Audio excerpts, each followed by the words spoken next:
Thanks, guys. Today I'm here with Austin Calvo, the new Vice President of Student Experience for SGA. Austin, how are you doing today? I'm doing good. How are you? I'm doing great. Are you ready to get started? I am. Awesome.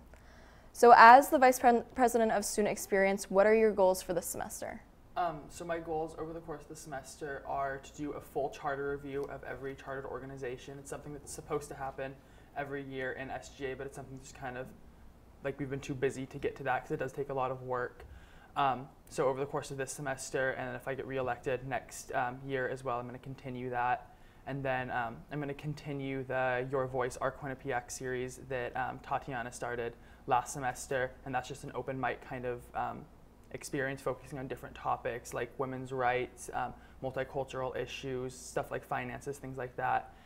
And then my other goal is just continue SGA internal training for like diversity and inclusion with everything that happened last semester. We just really want to propel that forward and make sure that we're actually like seeing growth there and we're not just staying stagnant.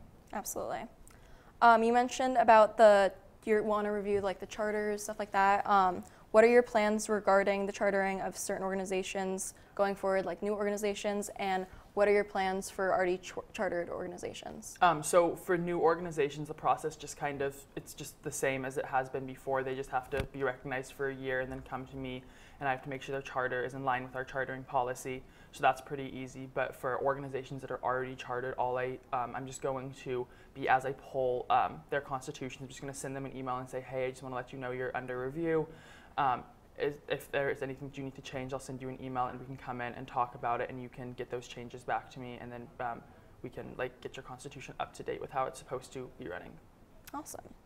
Q30 was present during the SJ special elections last semester for this position, and what a lot of people brought up as a concern with you in this position was your internship. I know you said that it takes a while out of your day. Have you encountered any difficulties with managing your internship and SGA? Not so far. It's just kind of been, I just have to be like really on top of all of my stuff and make sure I'm getting my homework done when I have to, make sure I'm getting my SGA work done when I have to, and make sure I'm getting my internship work done when I have to.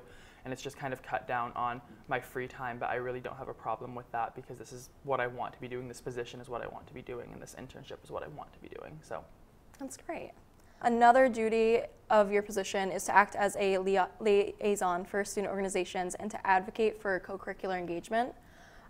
With that being said, how do you plan to make yourself accessible for student organization leaders around campus? So I have office hours posted in my office. Right now I'm in there about 16 hours a week. And I need to make those more public, but I just like set them in stone this week. So I'm going to go down and talk to people in the multicultural suite and make sure they're aware of those. And I'm also meeting with Don Sawyer, who is the Chief Diversity Officer filling in for Diana Riza, next week. And when I meet with him, I'm talking to him about meeting with the Multicultural Student Council. And so I'll let them know that, and they'll let their organizations know from there as well. Awesome. It seems like you have a good system worked out. Do you think that in your position at SGA, you could aid Quinnipiac School in becoming a more inclusive environment? That's definitely my goal.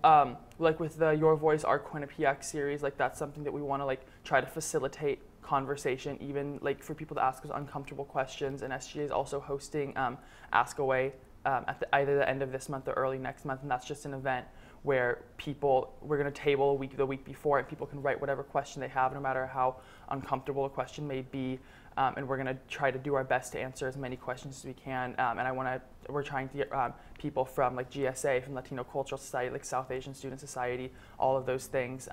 So there's a lot of different people there that can answer questions from an array of different topics.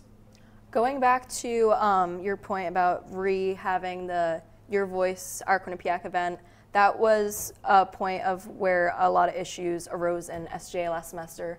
Do you have a different plan on how to tackle the event this year, or are you planning to tackle it in a similar way? Can you just discuss that? Well, I want to have kind of a schedule before we go into it, so I know who's going when, and I have no problem with like throwing random people in here or there. I just want them to, at the events, to come talk to me first, and just so I know what they're going to say, because like part of the issues last year is like he went up and no one knew what like was going to be said, and it was just started in a way that from the get-go was kind of uncomfortable. So I'll just want people to come talk to me and just make sure that anything they say isn't going to, even if, like, I'm not going to like hinder what anyone can say, but I just want to make sure they kind of like rehearse it so it doesn't come off as being very, it doesn't come off as like bad. Absolutely. And then another job of yours listed in the SGA Constitution is to support membership development of SGA officers. A lot of students last semester criticized SGA for the events that unfolded. What steps are you going to take to prevent future issues in SGA? So over the course of this semester and largely over the course of the next couple weeks, I'm going to be pulling every single SGA member into my office during my office hours, and we're going to have a conversation about things that they're uncomfortable with. So if I know that someone's uncomfortable about a specific topic, and then there's an event coming up in March about that topic, I'll be like, hey, you should go to this event because when we had our conversation, I know that you're uncomfortable about it. You need to learn a little bit more about it. So because of that, you need to go to this event. And everyone's going to have to go to minimum 2 events that fit the criteria of whatever me and that person decide that they need growth on over the course of the semester.